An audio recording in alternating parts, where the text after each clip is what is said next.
നമസ്കാരം. ഫൈറ്റർ മീഡിയയിലേക്ക് ഏവർക്കും സ്വാഗതം.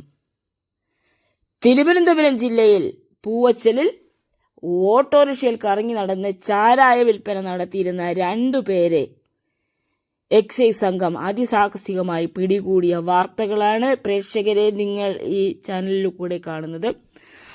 ആര്യനാട് പൂവച്ചലിലും പരിസര പ്രദേശങ്ങളിലും ഓട്ടോറിക്ഷയിൽ കറങ്ങി നടന്ന് ചാരായ വിൽപ്പന നടത്തിയിരുന്നവർ എക്സൈസിന്റെ പിടിയിലായി. ഒറ്റശേഖരമംഗലം പുഴനാട് ചെക്കിട്ടവിളാകം വീട്ടിൽ പ്രേം നവാസ് 49 വയസ്സ്, പൂവച്ചൽ മുളമോട് അമ്പലത്തിൻവിള വീട്ടിൽ പുത്തൻ വീട്ടിൽ പൊടിയൻ എന്ന് വിളിക്കപ്പെടുന്ന പ്രദീപ് 51 വയസ്സ് എന്നിവരെയാണ് പിടികൂടാനായത്.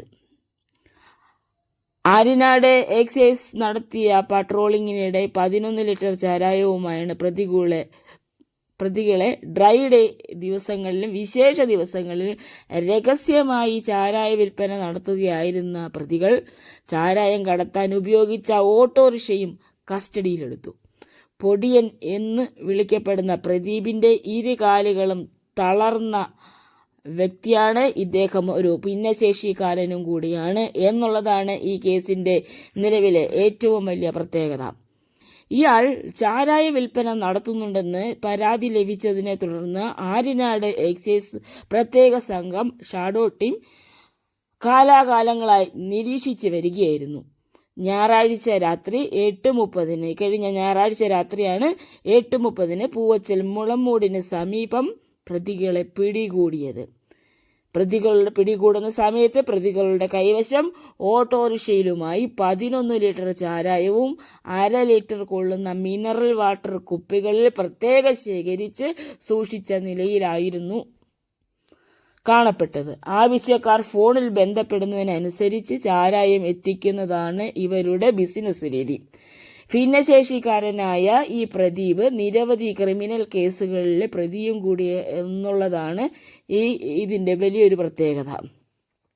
എക്സൈസിന്റെ പിടിയിലാകുമ്പോൾ പ്രദീപ് ശാരീരിക അസ്വസ്ഥതകൾ പ്രകടിപ്പിച്ചതിനെ തുടർന്ന് ഇദ്ദേഹത്തിനെ അറസ്റ്റ് ചെയ്യാനായിട്ട് സാധിച്ചില്ല.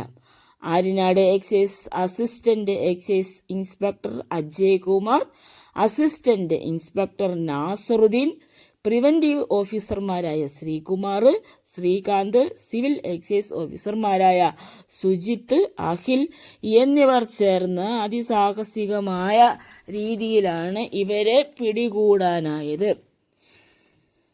ആ കാഴ്ചകളാണ് പ്രേക്ഷകര് നിങ്ങളെ കണ്ടുകൊണ്ടിരിക്കുന്നത്. ഫൈറ്റർ മീഡിയയ്ക്ക് വേണ്ടിയിട്ട് റിപ്പോർട്ട് ചെയ്തത് സരിജ, തിരുവനന്തപുരം.